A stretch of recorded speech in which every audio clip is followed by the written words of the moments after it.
За сайн байцгаана уу. Манай Media Insiders контентын одоо ээлж дугаарыг хүргэх гэж байна. Сая нийгмийн дөргөөсөн томоохон үйл явдал боллоо.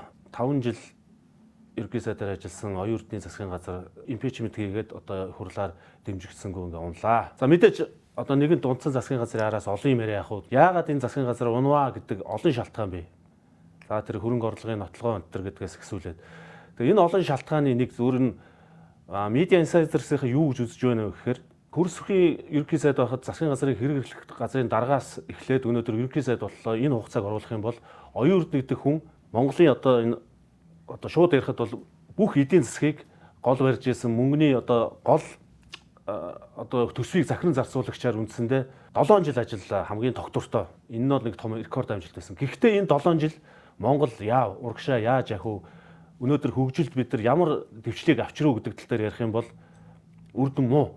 Тийм учраас өнөөдөр нийгэм маш их бухимдлаа 7 жил тэслээ. Тэгээ өнөөдөр ингээд төсвөрт хязгаар байдаг ингээд энэ засгийн газар унлаа. Амлалт сайхан амлалтууд байсан. Тийм биз? Тэгсэн. Гэхдээ амьдрал дээр биелсэн байдгүй. Бид ямар олон эдийн засгийн үзүүлэлтээр доошоо орсон бilé. Монгол хүн Монгол их орондоо ажиллах ажлын байрг болсон. Монголчууд тархинд гадагшаа урсаа дууссан. Ажиллах хүчин эрүүл сарвал залуучууд бүгд гадагшаа зорддог боллоо.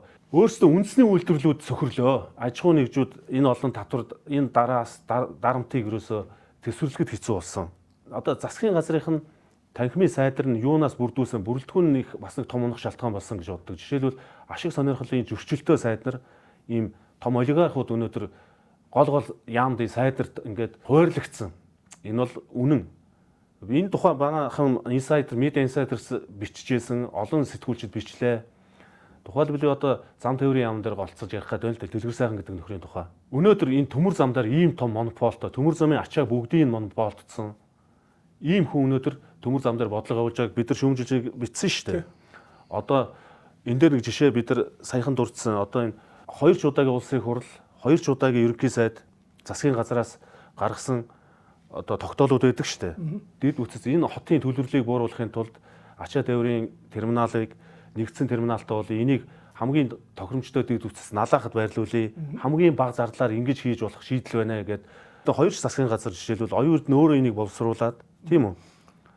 Ингээд засгийн газрын мөрөн хөтөлбөртөө тусгасан байсан хөтөлбөрийн дурын нэг сайд нь өнөөдөр гарч ирэнгуудаа зам тээврийн тэрийг өөрчлөөд өнөөдөр ямар алдагталтай тэр урагшаа 100 км төмөр замыг 750 тэрбумаар зээл аваад засгийн газрын нэр дээр зээл аваад ингээд үргүү ажил хийж байна тийм үү? Тийм жишээ нь бараанд шингэсэн тээврийн зардлын өртөг гэж байдаг юм. Тэр нь бол дэлхийн жишгээр бол ерөөсөө 12-аас 15% байдаг юм байна. Үнийн дүнгийн. Гэтэл манайд өнөөдөр энэ бол 30-40%. Ковид үеэр бүр 45 хүрсэн гэж байгаа. Тэгэхээр зэрэг нөгөө бараа бүтээгдэхүүн чинь тээврийн зардал өндөрлөхөө зэрэг бараа бүтээгдэхүүн чинь дагаад өсчлөө юм л да. Төлөвлөгөөнд чинь тусгагдсан хэрэгжиж явуулжсэн энэ терминалыг яагаад энэ чинь дэд үтсэн бүгд байж та хамгийн тохиромжтой.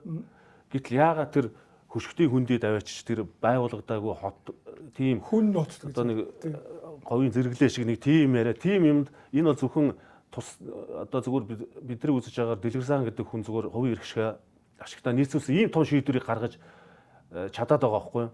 Тэгээ хамгийн гол нь би зөв баримттай ярив. Сайдаар томилогдоод анхных нь тийм тогтоол зам тээврийн яамнаа сайдын тогтоол тушаад шийдвэр гаргасан 2024 оны 8 сарын 1-нд төрийн компаниуд болон хувийн аж ахуйн нэгжүүд хувь хүн эдрийг гаднаас тавцсан тулан чингэлэгт ийм ачаа тээврийн вагон түрээсийг 2 жилээр хоригдсон шийдвэр гаргасан шүү дээ. Тэр энэ яаж ийм вэхээр өнөөдөр ачаа тээврийн вагоныг хөвдөө эзэмшдэг хүн бол хамгийн том эзэмшигч нь бол дэлгэр сайхан өөрөө тий 3000-аас 4000 вагонтой. За дэлгэр сайхны ойр орчны нөлөөлөл үхий дэлгэр сайхан сайдын ивэл багтдаг хүмүүс одоо ерөнхий сайд ерөнхий сайд оюун эрдэнэ үээлдүүн тийм үү? Амар зэрэг 200 вагонтой. За оюун эрдэнэ засгийн газрын ганц пиарчин байсан шилэн цогоо гэдэг нэг үл өтөх нөхөр байдаг шүү дээ. Тэр их чинь л 100 вагонтой, 200 вагонтой. Гэт энэ нөхдүүд өөрсдийнхөө эрх ашиг, өөрсдийн бизнесийн төлөө ингэж Монголын ард түмнийг монголчуудыг жирийн ард иргэдэд амьдралд ийм том дарамт Монголын эдийн засагт үүсгэх тийм үү? Чи сая хэллээ шүү дээ. Нэг ачааны тээврийн өвтөг зардал байдаг шүү дээ, тээвэрлэх. Энэ олон улсын жишгээр тухайн бараа бүтээгдэхүүний 15%-аас хэтэрдэггүй юм байна. Гэтэл манайх өнөөдөр 33% нь тийм өндөр юутай байхгүй юу? Ачаа тээврийн зардлын өндөр. Энийг буулгахын тулд 15 руу олон улсын стандарт нийцүүлж буулгах хэрэгтэй байхгүй юу? Энэ өндөр байна гэдэг чинь одоо ард түмэнд ирж байгаа манайх чи хэрэглэгч орно шүү дээ. Ирж байгаа бараа бүтээгдэхүүний үн хямдрах байгын шалтгаан энэ. Энийг зардлыг бууруулах юм бол илүү эдийн засагт ард түмний амьдралд ачаал нь багасах ёстой шүү дээ. Гэтэл одоо тэр хөшгтийн хүн дээр ийм мухар төмөр зам тавиад одоо 750 тэрбумаар зээлдсэн байна. Энд чи яг Женкогийн хийсэн шороо авуулгах шиг болоод үлдэнэ. Байгууллагадаагүй хот руу шүү дээ. Тий байгууллагадаг. Тэндээс одоо бараа тээвэр нааша Улаанбаатар руу татна гэх юм бол дахиад төмөр зам тавих болно, дахиад зам тавих болно. Энэний зардал тэгээд дахиад энэ яармаг энэ буян тухайн зам чи ямар ачаалттай зам байдаг вүлээ? Бүр төгжрөл үүснэ. Гэх мэтийн ийм тэнэг шийдвэрүүдийг гаргадаг байхгүй юу? Дараагийн засгийн газар одоо байгуулахад манай 2 дугаар ээж хоолнд орохгүй бөө юм болж байгаа шиг байна, тийм үү? Дахиад ийм хачин ийм томилгоо, ийм шийдвэрүүдийг л бити гаргасаа гэдэг зүйлийг л бид нар одоо ярих гэдэг шүү дээ нэвтрүүлгээрээ.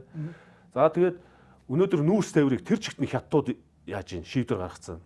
Хятадын дурын машин, хятад номертой машинууд Монголын нутагт орж ирээд дурын цэгээсээ тээвэрлэлт хийж байна. Гэтэл Монголын жолооч нар, тээвэрч нар тээврээ хийж чадахгүй байна. Тэр лицензийг өгөхгүй байна. Машиныг хэдэн жил үргэлжилж байгаа тэмцэл, машиныг явуулахгүй байна. Энэ олон жолоочрын ард 40-ны олон одоо хүн ам байгаа байлаа. 40-ны олон үрх айлын амьдрал явж байгаа байлаа. Би энд нэг тоо хэлээд байна. Ерөнхийдөө бол манайхын нүүрс тээвэр тухай бол нэг 3000 гаруй машин байт юм байна. Тээвэрлэдэг юм байна. Монголын 8000 машин байна. Гэтэл энд бол Монголын одоо компаниуд, хувь хүмүүс энэ тэр нүүрс тээврийн машин худалдаж авахд 1.2 их $80, нэг тэрбум 200 сая доллар машин худалдаж авсан байна. Гэтэл өнөөдөр энэ их хэмжээ, энэ чинь дандаа голцоо зээлээр авсан машин байхгүй юу?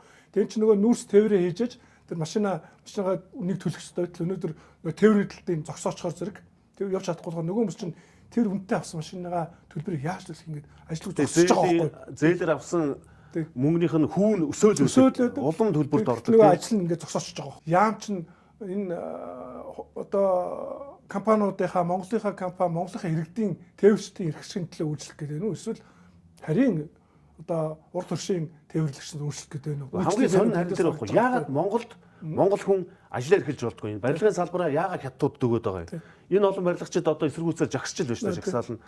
Яагаад Монгол хүн ажиллах болоод энэ олон Монголын тээвэрчд яагаад тээврээ хийж чадахгүй байгаа юм?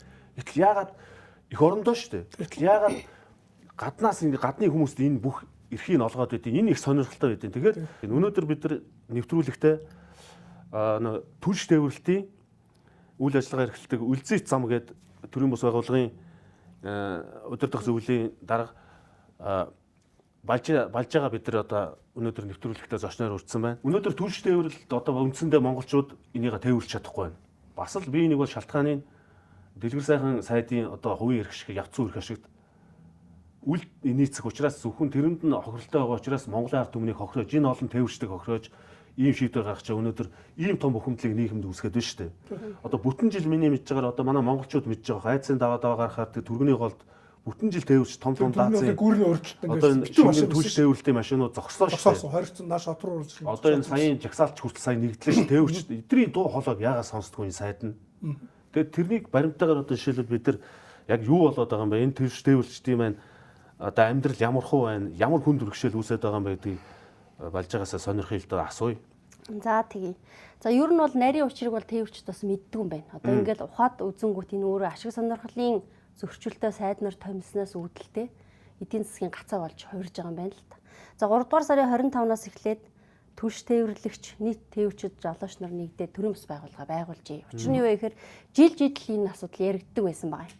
Төр засагт нийтдээ одоо бүгдийн зохицуулт их эрх нь байж байгаа. Үнэхээр явуулахгүй байсан бол тийм ээ даацын замгүй одоо уурхаан агуулахгүй байсан бол гайл дээр нь тийм метр кубаар нь тодорхойлол.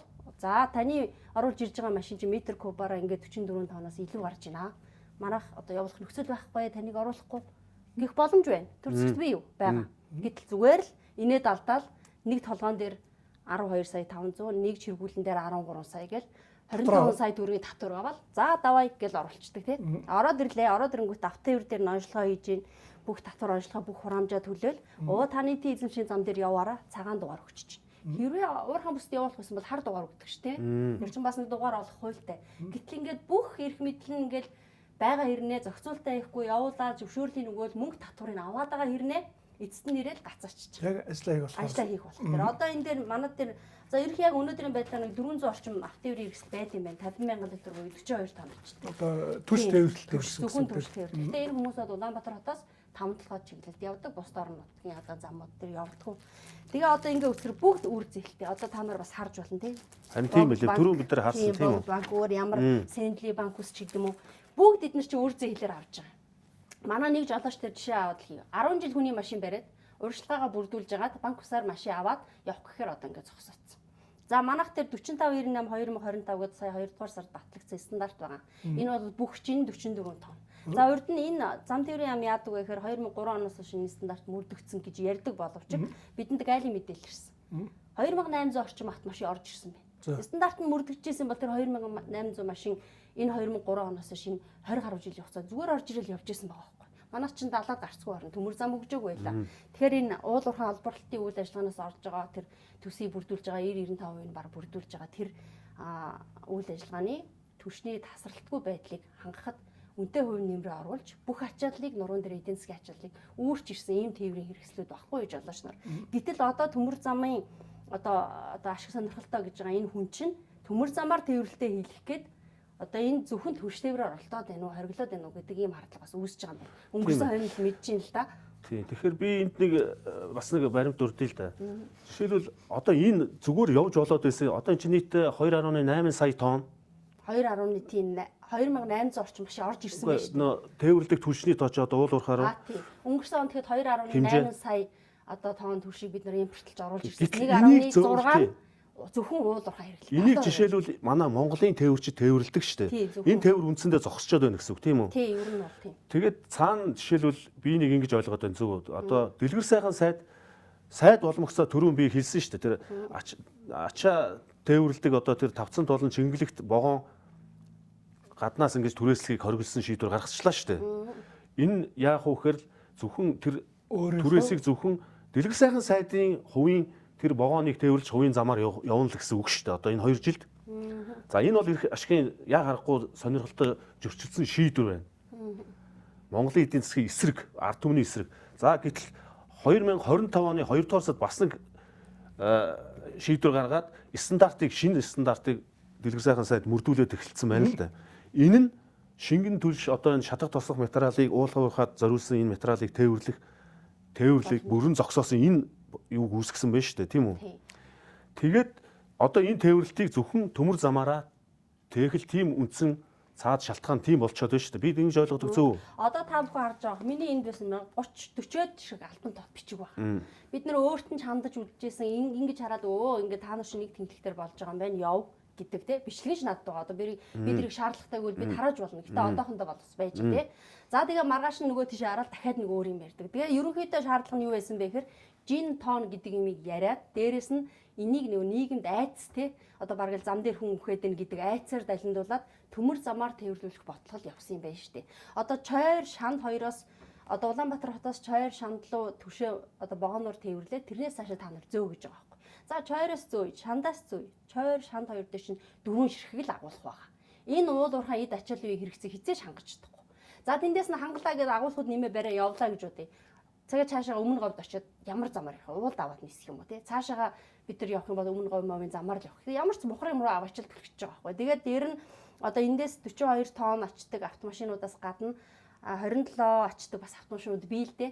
За тэр хүмүүсийн тариф болон мэдээж тээврийн зардал нэмэгдэж байгаа учраас нэг ачих ачааг хоёр ачих ашин тээврийн зардал нэмэгдэн шүү дээ. Нэмэгдээд ирэхээр мэдээж ирэх нөгөө вагоны зардалтаа ойролцоо буюу вагоноос илүү гарчих юм бол вагоноор л зөөх сонголт өгнө шүү дээ. Тэгэхээр цаад бодлого нь ерөнхийдөө энэ тээврийн салбарынхныг л шахаж гаргая, автотээврийнхнийг шахаж гаргая л гэдэг. Гэтэл үндэ 7 сард автотээврийн салбарын 100 жилийн аваа гэж яриад идэг.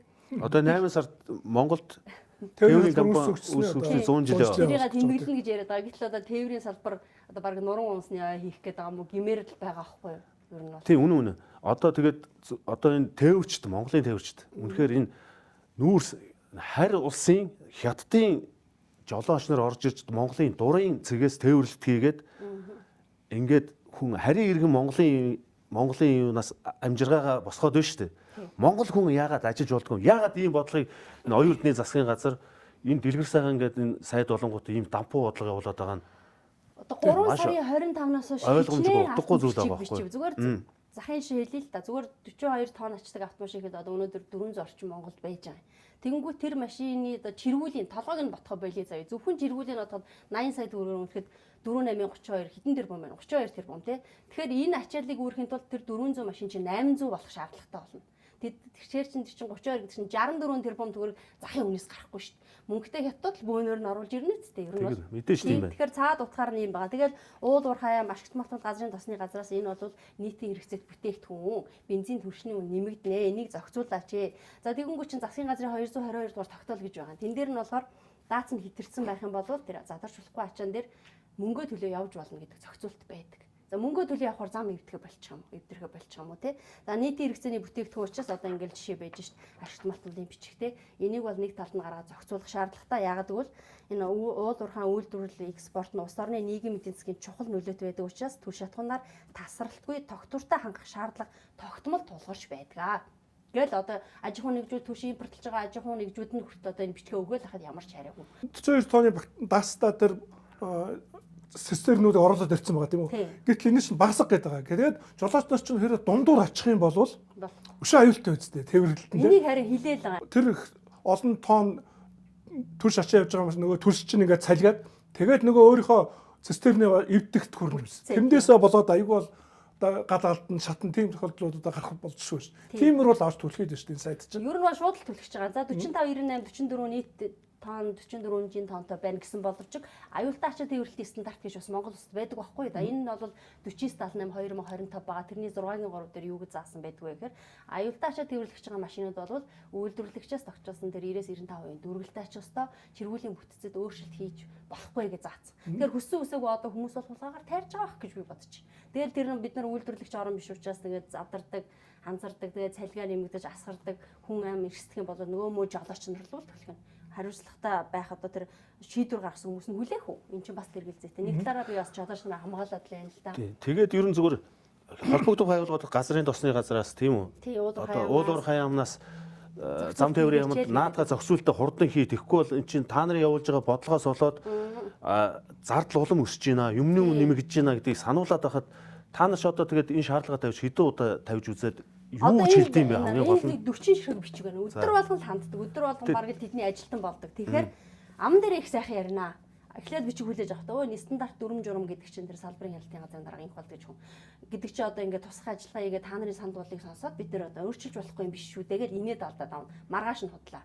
Төрийн нарийн машин дарга Батболдог гэдэг хүн бид нар одоо 132 тонн очдаг нам аралтай ширгүүлүүдийг зөвшөөрдөг гэж энэ хүмүүсийг одоо учрыг нь олоод гаргалгааг нь олоод явал шийд гэлтэгдэг. Дэлгэр сайхан сайттай уулзсан энэ хүмүүсийг ингэж хохирож болохгүй.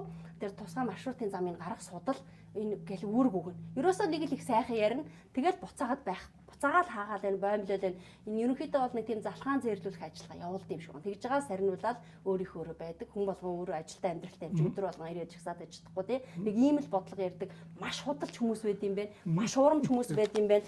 За өнөөдөр бүр сайд нь 100 тонтой цистерн машин зам өвчин гээ. Үнэхээр 100 тонтой байхгүй. Өөрснөөс нь ажлын хэсэг гараад зам хөгжлийн төвөөс нь судалгаа хийсэн нэг тэгэхэд 10 тонтой 54-өөс 58 тонтой л гарч байгаа. Бүгд дээр. Тэгээ нэвтрүүлгийг бэлтгэхээ өмнө би бас нэг тээвэрчтэй бас уулзсан л та. Тэгээ надад их сонин зүйл ярьж байгаа. Жишээлбэл одоо танаа зөвхөн шатхуун шингэн түлш тийм үү? Түлш энэний түлшний жишээн дээр л ярил л да. 42-оос дээш тонн 100 тонтой ингээд явуулахгүй нэг гэдэг шүү дээ тийм үү? Гэтэл ачаанаасаа шалтгаална гэж байхгүй үстэй. Түлшийг явуулахгүй байгаа мөртлөө одоо гөлтгөн цемент ийм 100 тонны атсан машинуудыг чөлөөтэй явуулаад байна гэж байгаа байхгүй. Тэгэхээр ийм дабл стандарт байж болох уу? Энэ хэний иршээс нийцүүлсэн шийдвэрийг энэ дэлгэр сайхан гэж энэ нөхөр одоо ингээд сайд болчоод явуулаад идэм бэ. Гайхалтай санагдаад байна л да. Тэр баримт үнэн үү? Тэр жолоочор одоо жишээлбэл надад тэгж яриад байна. Тий, мессеж ирэх уцаар ярих юмнууд бол ирдэг. Гэхдээ бол бодит хараагүй юмыг бас хэлж болохгүй шүү дээ. Гэтэл нэг удаа одоо зам хөгжлийн төвийн дарга оюун болд гэж хүн бас бий. Тэр хүнтэй хамт ингээд одоо нөгөө ажлын хэсэг гараа явж байхад бид нар хамт явж байсан. Тэр үед нэг хүн уцтаад ингээд 6 шиг бүлтгэн хайцсан машин дундгай өнгөөс постэр гараа явчлаа. Гэтэл шатхууныхан зогсож гинөө. Та бүхэн нэг шалгаад өгөөч гэд яг тэр өдөр таарж авахгүй. Тэгэнгүүт нь би та нарт харахгүй байж байгаа чи гэж гуйж байгаа Төв аймгийн постн дээрээс 6 машинаас 2 нь төрүүлээд ороод ирж байгаа. Би бичлэгийг хийгээд аваад үлдсэн. За 2 нь ороод ирэнгүүт өө бид нар тал ачсан явж байгаа гэд. Яг дүүр ачснууд нь бол араас нь орж ирдэг юм байна л да. За тэгэнгүүт за тал ачсан бол талын тал ачсан хамаагүй гэд томорж ийн л да ер нь бол за та дагаа явчих гэд бичлэгээ хийгээд зам хөгжлийн төвийнхэнтэй тэр төрний постн дээр очиод үзэж байгаа. Талын тал ачсан гүйлтгэн 60 тонтой. Манай одоо 54-өөс 58 тонтой байгаа шатхуунаас илүү. Тэгээ жолооч нартай нууцраа бид нар Дундгавь аймгийн пүүтгэн дээр очиод нөгөө постороо гараад ирсэн. Бид нар талын тал байсан хэмжээд одоо бид нар тэнцвүүлэн явсан. Гэтэл нөгөөдгөө 60 тонтой гарч байгаа байхгүй. Энэгээр бол нотлогдож болно тий. Тэгээд судлаад үзэхээр одоо энэ гүйлтгэн ч юм уу эдгээр дэлгэр сайхан сайдын бизнесээ ямар нэгэн байдлаар хамт очиж холбогдоод байгаа байхгүй. Тэгэхээр энэ сайд өнөөдөр ингэж төрийн одоо сайдаар томилогдчоод маш улаарч томилогдсон хүн шүү дээ. Үндсэндээ оюун эрдэнэ сайд энэ хүн зориулж 2 удаа сайдаар томилсон шүү дээ. Энэ бол тодорхой. Сайдын судалц зүтгэсний одоо шалтгаан жишээлбэл ийм зүйлүүд байна гэж би ойлгоод байгаа. Өнөөдөр тэгээд шатхуун тээврийг зөвхөн дэлгэр сайхан өөрийнхөө вагоноор л тээвэрлэгдэг тулгалтыг хийж ийн гэсэн үг шүү дээ. Тийм шүү дээ. Гаднаас одоо тэр тавцсан туулан чимлэг галт тэрэг вагон оруулж ирэхийг хоригдж байгаа тийм үү? Өөрөө шийдвэр гаргаж байгаа. Энэ юу гэсэн үг вэ? Зэрэг эцэс өөрийнх нь тэр олон вагон л одоо Монголын төмөр зам дээр явна. Тэндээс эднийхээс вагон түрээслэн. А манай хүн тэр бизнесэл хийх гээл бусдыг ингээд хааж байгаа байхгүй. Яг энэ шатхуун тээвэр дээр бас л тийм арга хэмжээ авч байна. Тэгэхээр энэ засгийн газар тухайлбал одоо удахгүй дараагийн засгийн газар байгуулагдах байх л да. Байгууллагад нь тэр ойлгомжтой. Гэтэл одоо дараагийн ерөнхий сайд мэл ийм одоо эрх ашигын зөрчилтэй иймэрхүү сайдныг л тэр засгийн газартаа тагимдаа бити аваараа л гэдэг юм үүднээс хэлж байгаа. Тийм. 3 дугаар сарын 25-наас эхлээд түвш тээврийн ингээд зогсолт хийгээ зогсонгууд хяналт хийж байгаа. Постер гарч байгаа 10 ачаатай машины 8 тэнцэхгүй байна энэ шинэ стандартаар. Ягаад гэвэл бүлэг тэнхлэгт хуваагаад тэнхлэг хооронд метрлэлсэн байхгүй. Тэгэхээр нэг тэнхлэгт хууч 10-аас 11 тонн гэдээ багтаа яваадсэн бол одоо нэг тэнхлэгт нэг 7-аас 8 болж. Өөрийн хэмжээний 25 жинтэй машин 44-д багтахын тулд 18-9 тооны ачаа 600-700 мянган км явахаар ямар ашиг байх юм бэ те. Энэ тээврийн зардлыг ингэж нэмэгдүүлж байгаа байдал чинь бензин тос нэмэгдэх, өргөн хэрэглээний бараа материалын үн нэмэгдэх, байрны үн нэмэгдэх ийм эрсдэл байна гэд мэргэжлийн байгууллагууд нь тээвэрчд хэлээд байхад ерөөсө тоохгүй ард түмний нийт эрх ашигыг тоохгүй байна гэдэг нь өөрөө магадгүй ашиг сонирхлын зөрчил байх нөгөө талдаа. За зам тээврийн яамнаас хэлж байгаа та нарын хин зам эвдсэн гэж хэлээд байгаа ингэж юм яриад байгаа. Тэгээ эвдээгүн бол явуулчих хэр. Тэгэхээр жин тоноор дэлхийн стандарт юм байдаг. Хятадтай харьцуулаад. Хятад бас ихэд яг манайх шиг эд бүтээн байгуулалтынхаа үед нийт жингээр биш тэнхлэгийн ачааллаар хөдөлгөөнд ордог байсан шүү дээ. Тэнхлэгийн ачааллаар явууллаа бүх юмаа хийлээ бүтээн байгуулалтаа хийгээд дууслаач стандартын нийт жинлэгөө орсон байх жишээний байгаа байхгүй. Тэгэхээр нэг л их ард түмнээс юм нэхтэй стандарт дээрээ нэхэд идэг өөрснөө хэрэгжүүлэх болохоор хэрэгжүүлдэггүй ашиг сонирхлын зөрчилтэй хүмүүсийн сайд дарга хийж л байдаг. Энэ байдалд бол үнэхээр игдүүцэл хүрж байгаа. Жолооч нар бол одоо тэр бие төм гэлөө тэрийг ачдаг үлтгэнж байна уу, жоншинч байна уу, юу ч байна уу бүхс нүүрс тэлбэрийнхэн бол зам тээврийн яамны гадаа бол натаа бүгд л бид нартай ирж уулзаал нэгдээ гарын үсэг авъя бид нар эсэргүүцэж чинь гэдэг юм бол байнга ирд юм бил. Тэгээд их сонирхолтой байна л да. Жишээлбэл одоо 2000 оноос хойш зөвхөн энэ стандарт биш үү? Ачаа тээвэрлэлийн стандартууд ингээл 3-4 удаа солигдчихж байгаа байхгүй юу? Тэгээ яагаад ингэж стандарт ингэж үргэлж ингэж сайд томилогдох болгонд ингэж солигддیں۔ Тийм үү? Тэгээ одоо жишээлбэл дэлгэр сайхан сайд болонгуудаа тэрнээс өмнө болоод байсан стандартыг яагаад дэлгэр сайхан сайд ингээд өнөөдөр шууд өөрчлөөд ингээд идэв гэдгийг эн чинь өөрөө маш том хардлага төрүүлж шүү дээ. Нийгэмд бухимдал төрүүлж байна. Түнш тээврийн 400 том хүн даацын машинууд байгаа шүү дээ. Энэ чинь тэгээд түрүүн чи хэллээ шүү дээ. Энэ хүмүүсийн амьдрал энэ чинь Монголын иргэд шүү дээ. Тийм үү? Эдний аж амьдралыг яа гэж одоо энэ сайд жишээлбэл ингэж зоригтой ингэж одоо золигт гаргаж байна. Тийм үү? Одоо машинууд нь зогсоод альч техник хүртэл мараал хийлэгдэлд ордог үстэй. Зэврэл зогсож байгаа шүү. Тийм шүү дээ. Тэгээд одоо энэ машина зарна гэхээр яах стандартаа хэрэг эсвэл энэ сайд урьдчилж хэлэх ёстой үстэй. Тэгтэл одоо бас нэг баримт байна. Нийтдээ 2003 оноос хойш ийм хүн даацын стандартаа тааруулаад таардаг учраас монголчууд хөөх юм. За нэг би нэг энүүгээр нэг амжиргаа авъя гэж бодоод энэ ачаа тээвэрлэлт хийгээд зээл аваад тэр нэг машин чи одоо хэдэн сая төгрөг байна хамгийн багаар бодоход 40 50 сая юу? Тийм л орчим байна. За 40 50 саяар нэг ийм том тэрэг оруулаад ирлээ. тэрнээс л Тэрүүл нь бол 80 орчим сая. 80 орчим сая. Ингээд баг 100 гаруй сая төгрөг. Тэгээ эн чинь нийтдээ баг Монголын хэлээр 3000 шахан машин оруулж ирсэн байгаа байхгүй юу? 3000 хүн машин авчихна гэсэн үг шүү дээ. Бүгд тэр их мөнгийг төлөөд авдаг хүн Монгол баг байхгүй. Ингээд үзэх юм бол бүгд зээл. Тэр зээлийн үр хүү явж байгаа. Хэрвээ ингэдэг бол хүн ийм рисктэй юм хийхгүй үстэй. Ингэсэн алдаа ийм заван шийдвэр гаргаад байдаг засгийн газар унахгүй яах юм. Ийм бодлогыг хэрэгжүүлээд байгаа сайд нар өнөөдөр Монголын эдийн засгийг, Монголын ард түмний амьдралыг туйлд оруулахгүй яах юм. Бодлоо хэрвээ ийм стандартаа шүү гэдгээ хэлээд энийг мөрдөн шүү гэдэг урьдчилан хэлцдэг бол хүмүүс л зорж авахгүй шүү дээ. Даваадар шаяр бил лав тэгж тэнэгтэж би ийм зардал гаргаж машин юу л тэр стандартанд таарсан тийм машина оруулж ирнэ үстэй тээврийн хэрэгслээ. Ерөөсө бүх зохицуулах эрх нь төрд байж байгаа байхгүй. Гайл дээр нь байж, авто тээвэр дээр нь байж, бүх зохицуулах эрх нь байж хат ингээл хэвийн юм шиг явж байгаа л одоо ингээл зөвхөн стандарт гэдгийг юугаар шалтгаалаад энэ шатхан тээвэр дээр фокуслаад байсан учрыг одоо л ойлгож ийн л да. Түүнээс биш бас жин том байх. Ер нь нэг тийм айц давтуулаад яваад байсан л байгаа байхгүй. Тэгэл за гэл яваадсэн чи сүүлдээ энэ ашиг сонирхлын зөрчилтэй сайдуучин Монгол улсад тухайн засгийн газартай ингэж гайл болд юм байна. Ер нь бол засгийн газар биш. Эн чинь засгийн газар биш. Засгийн газараас илүү унгааж ин. Дээр нь Монголын ард түмэн, Монголын эдийн засаг тийм үү. Бидний боломж Монгол хүний амьдрах боломжийг бүдэр эдгээр ингэж хулгаалаад байдаг байхгүй юу? Би тэр чинь шууд хэлж чадна. Хэлнэ. Хэлмээр. Одоо өнөөдөр тэр би түрүүнд дурдаад өнгөрлөө. Ачаа тээврийн нэгдсэн терминал. Хичнээн бага зардал энэ хоошоо босоо Монгол улсын одоо өмнө зүг тийм үү? Хойд зүг, зүүн зүг, баруун зүг бүх дэд үтсэн байна шүү дээ. Хамгийн бага зардлаар барьчих тиймийг тэр хаа байсан хөшгтийн хүндэд ийм 750 тэрбум төгрөг бид нар чинь тийм баян улс муу юм уу? За энд налахт энэ терминал байгуулах юм бол тээврийн зардал бараанд одоо шингэх тээврийн зардал 2 дахин буурахаар юм байна. Гээ тооцоолоод бүх юмаа гаргаад заа зүй болоод шийдвэр гаргуулчихад нэг сайд гарч ирэл өөрчлүүлэл.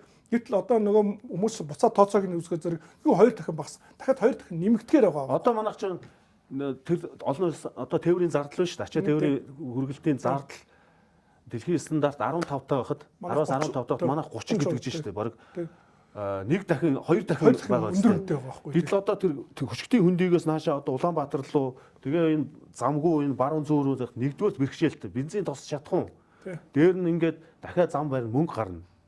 За дээр нь нөө 30 гэдэг чинь баг дахиад 2 дахин 60 гэдэг болно. За тэгэхээр тэр одоо нэг энэ бичгийн цаасны ирж байгаа над дээр ирж байгаа өртөг дахиад тэр 2 дахин үнэ нэмэгдэн л гэсэн үг үстэй. Тэгээд нэг инээдтэй юм байгаа. Тэр нь юу вэ гэхээр зам тээврийн яамнаас мэдээлж байгаа бүх мэдээллүүдийг та бүхэн хараад үзээрэй. За тэн дотор одоо ингээд зам том даацын машинууд одоо ингээд машинууд зам эвдснээс болоод энэ хүний амнаас ирсэн. Мэдээж хүний амнаас үнэтэй тийм үү.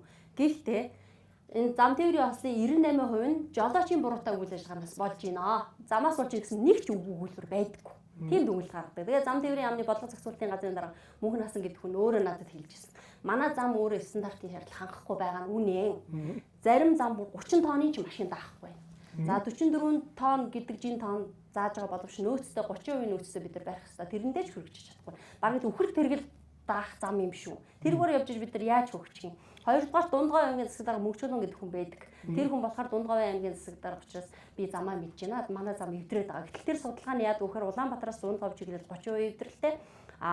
Дундгойоос Улаанбаатар чиглэл 70% эвдрэлтэй. Гэтэл түвшний машин жишээлх юм бол Улаанбаатараас 57 гаруй түвшээ божоод тэр 70% эвдрэлтэй замаар нь хоосон ирдэг байхгүй нэг талаа ачаалтаа. Тэгэхээр энэ бол ямар ч тийм бактиугүй зүгээр л нэг хүмүүсийг зам эвдээд шүү хүн үхээд шүү гэдэг нэг юмар айлгаж агаад өөрснийхөө бизнесийг дэмжих гэсэн тийм бодлого яваад байна гэж би харж байгаа. Үнэхээр л бодиттой байсан бол илүү л одоо тэр тэмхлийнхэн ачаалаар тоосоод илүү гарч байгаа юм дээр мөнгө төгрөгийг аваад хураамжийн нэмүүлэл одоо энэ гайлаар орж ирсэн энэ хураамжийн бүх юм нийлүүлэхэд бол дөрөв игнэтэй зам хангалттай барьчих мөнгө болсон төвлөрүүлж татуулсан байгаа байхгүй. Тэрийг бариад өгчих ёстой байхгүй тийм ээ. Дараагийн засгийн газрууд ерөн зүгээр энэ сургамж үзтэй. Энэ шийдвэрүүдийг ийм одоо ийм зөвхөн хувь сайд ч юм уу тухайн сайд ерөнхий сайд өөрсдийн бизнес, өөрсдийн хүрээллийн бизнесийг тэлэх тийм үү? Ийм зорилгоор ингэж өнөөдөр ингэж улсын орны мөнгийг үрж тийм үү? Төсвийг зарцуулж ингэж ард түмний нуруунд дээр ачааллын нэмж ингэж зовлонгийн бүр хөндрүүлдэгэ болиосоо тэгэхгүй дахиад дараагийн засаг дампуураад хурдан унаа шүү гэдэг илийг энэ чинь сургамж болж үлдэглэж бид нар өнөөдөр энэ нэвтрүүлгийн зорилго юм шүү дээ тий. Зөв бодлого гаргадаг хүмүүс, ашиг сонирхлын зөрчилгүй хүмүүс байгаасаа тэгэхгүй бол ард иргэдийн уур бухимдал дээцэгтэй хүрсэн байна. Ямар засгийн газар байсан ч гэсэн энэ ард иргэдийг дарамтлагдаг, боомлдог, торгодог, хордог, гадны бодлого хэрэгжүүлдэг ийм байх юм бол дараагийн засгийн газар ч гэсэн одоо тээвэрчтэй ч юм уу бус хүмүүсийн эсэргүүцэлтэй тулгархад ирнэ гэсэн бохимдолтой байгаа. Гэхдээ нүүрсээ Монгол жолооч нар өөрсдөө монголчууд тээвэрлэгээ л дээ. Монголчууд энэ бүх ачаа тээврийг хийгээл дээ. Барилгаа баригэл дээ. Барьж чаддаг үстэй бид нар. Тэг энийг энэ олон хятадуудтай гэж өгдөг нь энэ манай энэ бид нар дэндүү хөлцөнгөө ард түмэн байгаа байхгүй юу? Тий. Өнөөдрийн нэвтрүүлгийн маань гол зорилго бол одоо удахгүй байгуулагдах дараагийн засгийн газар, дараагийн ерөнхий сайдууд ингэж Монголын ард түмнийхээ боломжийг хулгаалсан, тийм үү? Амьдралд нь зовлон илүү их ачаал дүүрүүлсэн. Өөрсдийнхөө ашигын төлөө Монголын ард түмний боломжийг хулгайлдаг, ажил хийх боломж олгодог, ажлын байргуу олгодог, ядууруулдаг, хоосууруулдаг, ийм бодлого явуулдаг, дэлгэр сайхан мэтийн ийм эрх ашигын зөрчилтэй ийм олигархуудаар ийм хүмүүсээр кабинетд бүрдүүлдэгэ болооч ээ. Энд чинь нийгмийн бухимдлыг асар их хүргэж байна. Энд чинь сүүлдээ бүр энээс илүү байдалд хүргэн штэ нийгмийг гэдэг зүйлийг анхаараасаа гэж энэ нэвтрүүлгээр сануулад өндөрлөө.